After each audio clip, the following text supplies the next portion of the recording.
النهارده هعلمك 4 مهارات تقدر تعدي بيهم اي مدافع بسهوله.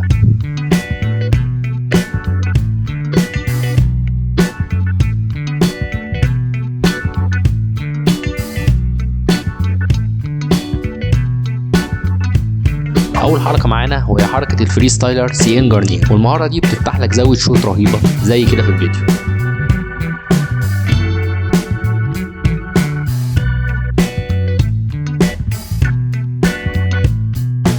اول حركه هي انك تزق الكوره برجلك اليمين زقه بسيطه في الاتجاه المعاكس.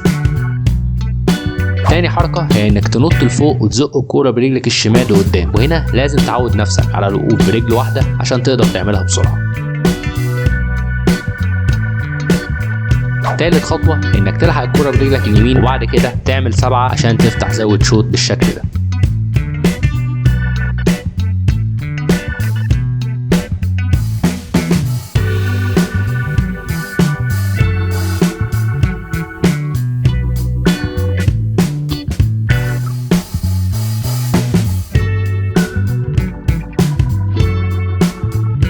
تاني حركه معانا هو فنت ميسي بيعمله كتير قوي وهو بيجري لقدام.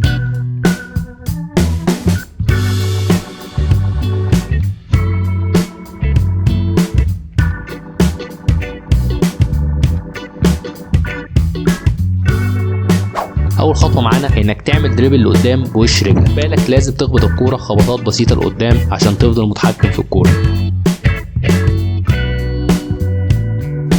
تاني خطوه هي انك تعمل فنت برجلك اليمين وتميل بجسمك سنه بسيطه في اتجاه اليمين عشان تخدع المدافع انك هتجري يمين. تالت خطوه هي انك تزق الكوره برجلك الشمال في اتجاه المعاكس، وهنا لازم تتعود تعملها بسرعه وانت بتجري عشان تبقى فعاله.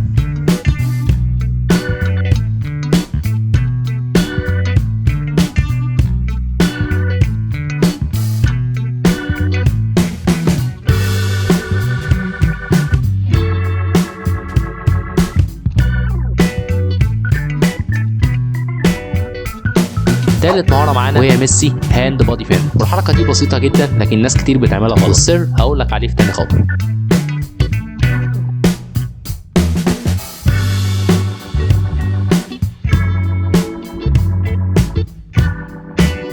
اول خطوه هي انك تعمل فنت بجسمك ناحيه اليمين بالشكل ده.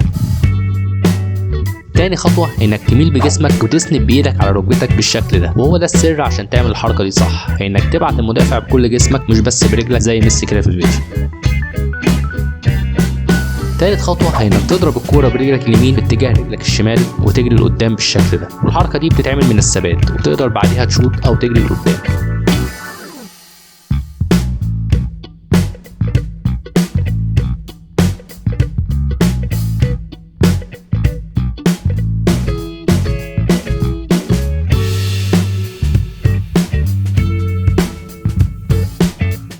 رابع حركة معانا وهي حركة نيمار الشهيرة نيمار سيزر.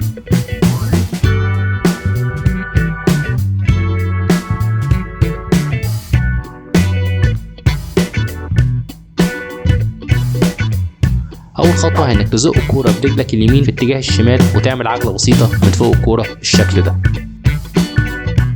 تاني خطوة هي إنك تضرب الكورة ببطن رجلك الشمال في الاتجاه المعاكس بالشكل ده.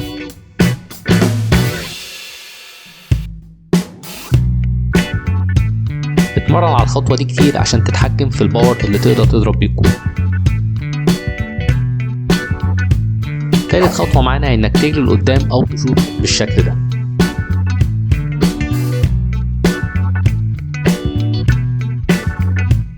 وبكده نكون خلصنا فيديو النهارده. انزل اعمل لايك وسبسكرايب وانا هقولك على احسن التمارين اللي الناس بتعملها بره عشان تحسن مستواك. سلام عليكم.